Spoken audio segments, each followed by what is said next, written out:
이제 요엘서 2장은 심판의 날이 다가온다. 그래서 1절에서 11절까지 경고의 나팔, 심판의 날에 다가온다는 경고를 해라. 특별히 1절에 두려움에 떨어라. 문제는 너무 무감각해서 정신을 차리지 않고 뭔 소리에도 귀에 들리지 않고 그냥 세상 끝에 빠져 있죠. 지금 잘못됐다고 큰일 난다고 경고하는 거죠. 이젤리야는 그날은 캄캄한 날이요, 엄청난 군대처럼 몰려올 것이요, 태우는 불 같을 것이고 에덴 동산 같은 땅이 황무지가 될 것이다. 그들이 지나가면 아무것도 없다. 1장에서도 없다는 말이 많이 나오죠. 메뚜기 떠가 오니까 다 없어져 버렸다. 포도주가 없어졌고 밭의 곡식이 다 죽어버렸고 기쁨도 사라져 버렸고 좋은 것은 하나도 없습니다. 나쁜 것만 있습니다. 이것이 죄와 저주의 본질이죠. 좋은 걸 다 없애버렸어요. 모든 좋은 것은 하나님 한 분에게 있습니다. 선한 것도 그렇습니다. 하나님이 없으면 인간은 좋은 것이 없습니다. 갈등이 있고 불신이 있고 미움이 있고 고민이 있고. 왜 살기가 어렵습니까? 하나님의 은혜가 사라지니 기쁨도 다 사라져 버렸습니다. 그래서 어제 울어라 울어라 울어라 금식해라. 문제는 정말 그렇게 어려울 때 하나님 앞에 나와서 운다면 하나님의 은혜가 회복될 수 있겠죠. 근데 매를 맞고 그렇게 해야 정신 차리지 말 갖고는 안 되는 게 문제죠. 자, 오늘 2장에 다시 나팔을 불어라. 경고의 나팔이다. 심판이 온다. 하나님께서 없는 걸 있다고 하겠는가? 그냥 겁주려고 하신 말씀이겠는가? 정말 심판은 참되지 않겠는가?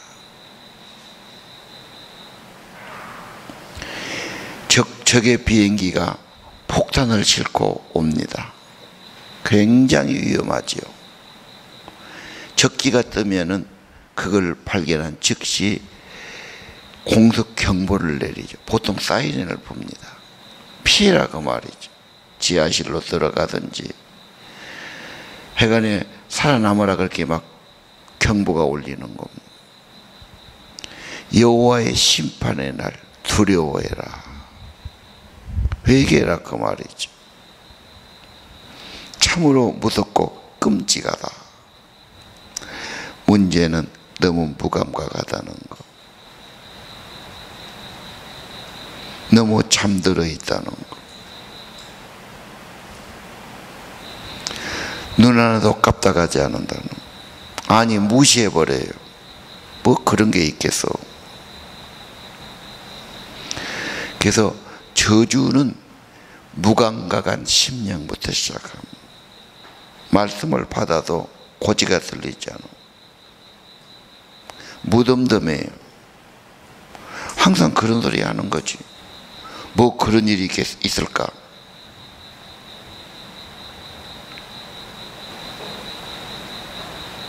자,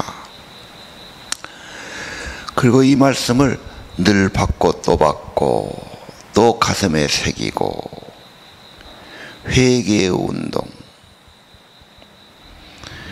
그런 의미에서 말씀을 묵상하고 말씀을 따라가는 경건의 훈련, 말씀의 훈련을 매일 해야 된다. 매일 돌아가야 되고요. 아니, 매일이 아니고 24시간 주님 바라보기, 주님 임재를 구하기, 주님 생각하기, 주님 안에 사는 것이 중요합니다.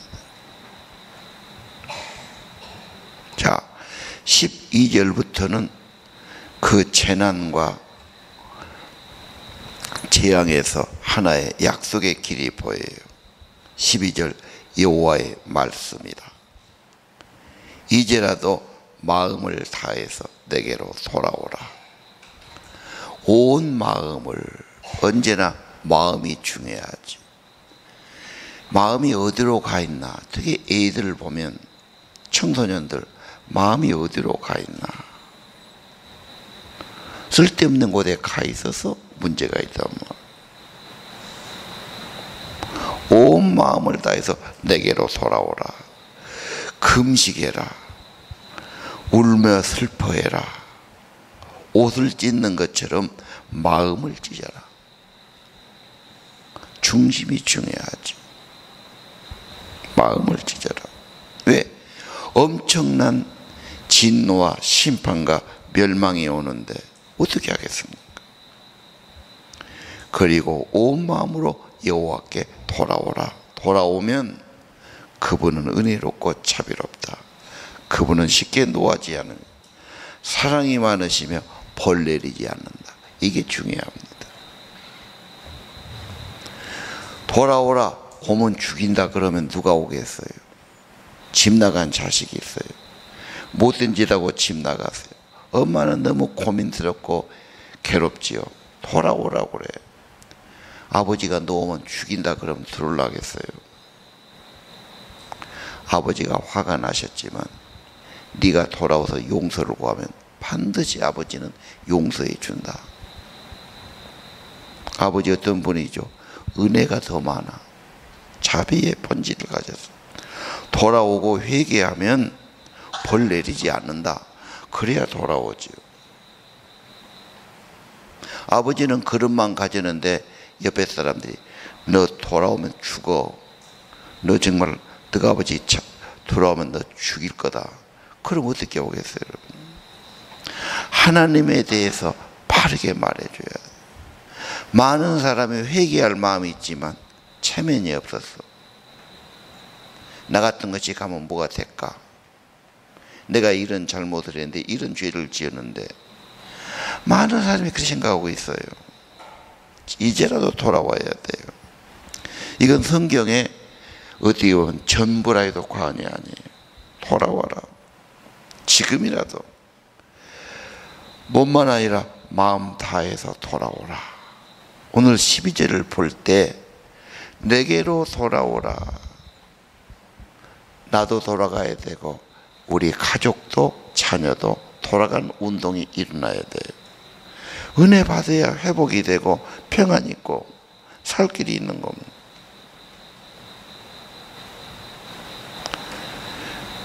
돌아가는 운동, 각성이 있죠. 회심이 있죠.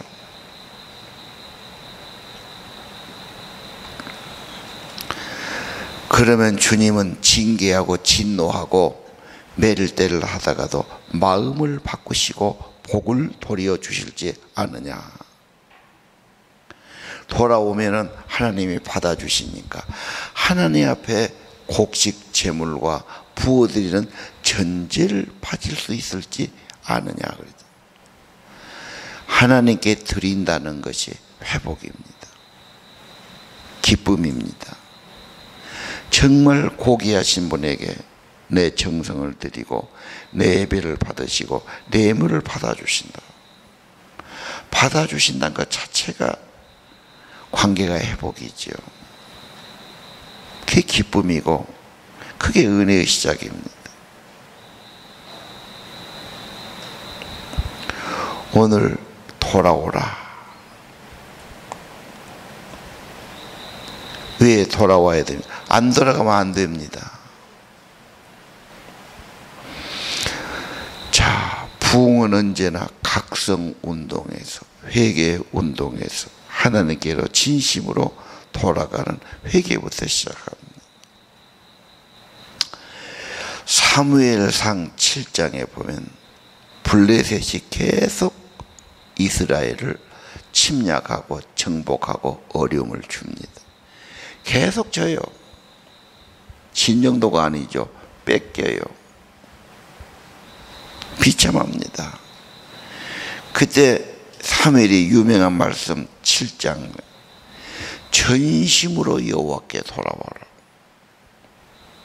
그러면 블레셋 손에서 너희를 건지시리라. 각성운동이 일어나죠. 그래서 미스바테 성에 전 백성을 불러 모으고 하나님 앞에서 회개운동을 일으킵니다. 근데 사무엘의 어떤 지도력 때문에, 기도의 사람 때문에 백성들이 정말 따라줍니다. 블레셋이 보니까 저것들이 준비도 안 하고서 한 군데 모여서 울고 있어요. 저것들 마침 잘 됐다. 그리고 쳐들어오지 않습니까? 포위하지 않습니까? 그때 무기가 아닙니다. 그들이 하나님 앞에 전심으로 부르짖을 때 하나님이 막 블레셋을 물리치죠. 벼락을 떼서 물리치죠. 그리고 그 후로는 블레셋을 이기는 자가 돼요. 여러분, 계속 지는 인생이 있지요. 계속 후회하고 술에 지고 담배에 지고 죄에 지고 후회하고 못 이겨요. 어려움이 와요. 계속적인 고난을 당해요. 진실로 돌아오고 주님이 함께하면 역전이 일어나기 시작해요. 진짜입니다.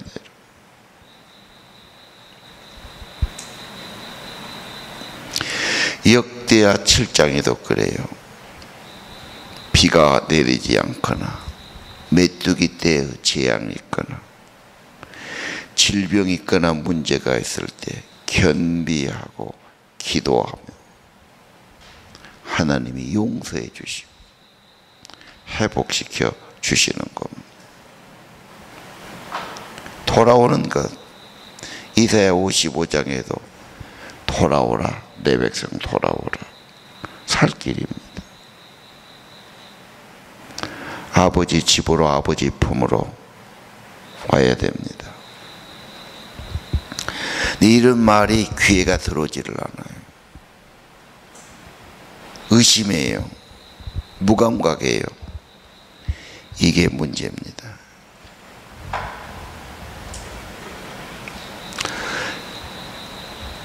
기도도 늘 한 사람이 기도한 것처럼 우리의 많은 기도는 늘 회개의 기도, 회심의 기도, 진심으로 돌아가고 헌신하는 기도가 오늘 아침도 필요합니다. 옛날에 했던 이야기고 늘 하는 말이지 나하고 무슨 상관이 있을까? 선지서는 맨 회개란 말만 하지 않는가? 내가 회개할 건 뭐 있나? 다 회개했는데 그렇게 하지 말고 정말 오늘 아침 하나님께 받은 말씀대로 진정으로 돌아가야 돼요. 울어야 돼요.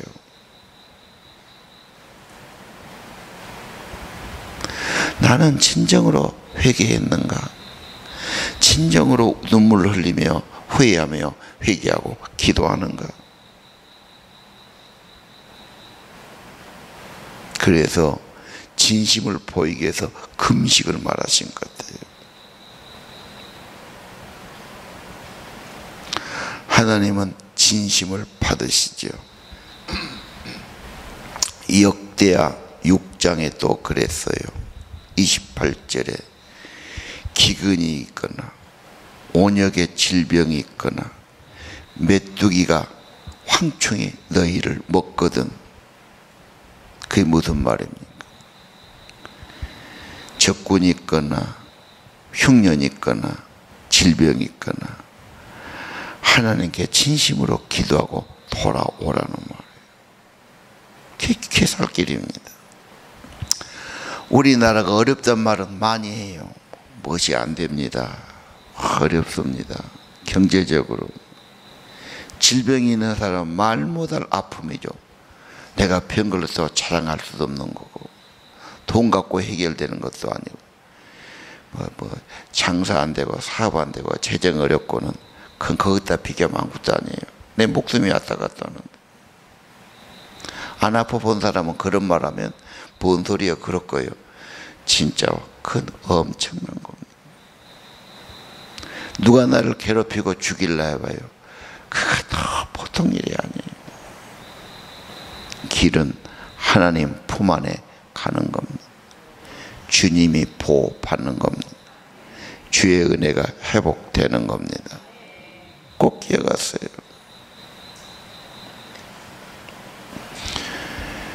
그래서 15절 나팔을 불어라. 시온에서 하나님 집으로 오라는 거예요. 금식을 선포하라. 거룩한 모임을 만들어라. 이게 예배입니다. 예배의 진정한 요소, 참회의 기도를 드리는 거. 아니 막 와서 앉았으면 그렇게 해야 돼요.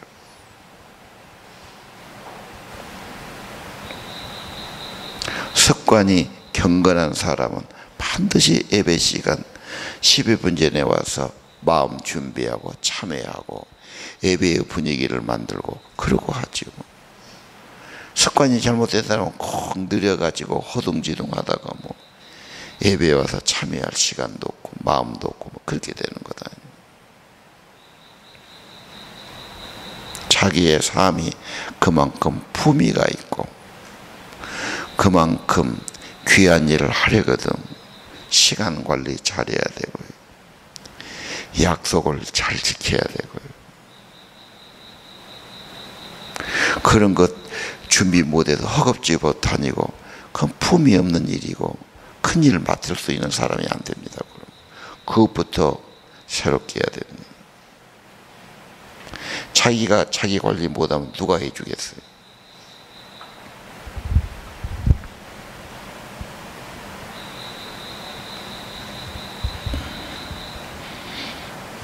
(16절) 백성을 모아라. 모임을 거룩하게 해라. 장로를 부르고 젖먹는 아기도 불러 모아라. 아기가 뭘 알겠어요? 하나님은 아기들도 자녀들도 불러 모아라. 신랑도 신부도 나와라. 특별히 17절 여호와의 종 제사장들이 제단 입구에서 눈물을 흘리며 말해라. 여호와여 주의 백성 긍휼을 베풀어 주십시오. 자격이 없어요. 요구할 것도 없어요. 뭘 갖고 기도하겠어요? 한다면 주님의 긍휼을 의지하는 겁니다. 긍휼을 베풀어. 지금 부끄럼 당하고 있는데 주님의 이름이 부끄럼 당할 거예요. 부끄럼 당하지 않게, 조롱 당하지 않게 해주십시오. 너희 하나님이 어디 있냐? 그런 말 듣지 않게 해주십시오. 정말 우리가 해야 할 고백이요 기도가 아니겠습니까?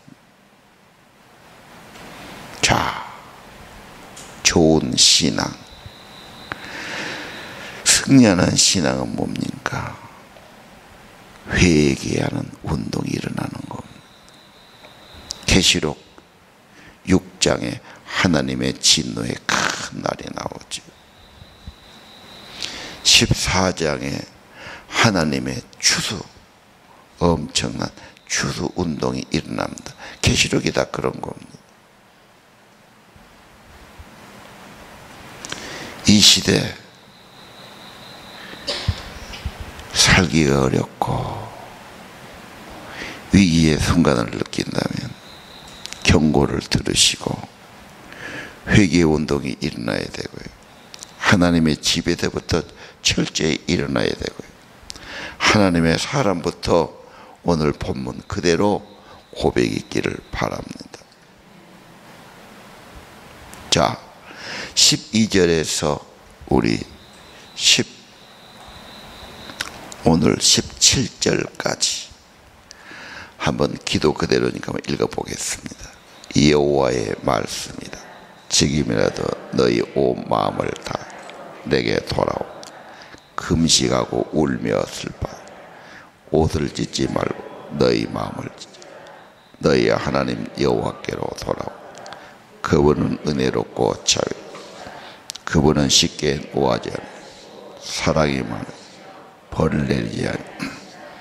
주께서 그 마음을 바꾸시고 너희에게 복을 주실지 누가 알아.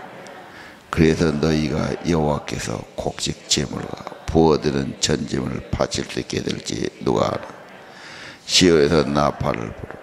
금식일을 백성을 모아 거룩한 모임을 만들어 백성을 불러 모아 모임을 거룩하게 장로들을 불러 모아 어머니의 젖을 먹는 아기의 일이 모든 자녀를 불러 모아 신랑도 그 방에서 나오게 신부도 그 침실에서 나오게 여호와의 종인 제사장들 제단과 성전 입구 사이에서 눈물을 흘리며 이렇게 말 여호와여 주의 백성에게 긍휼을 베풀어 주시고 그들이 부끄러움을 당하지 않도록 해주시고 다른 나라들이 그들을 조롱하지 못하게 해주시고 이방인들이 그들의 하나님이 어디 있느냐 말할 수 없도록 해 주십시오.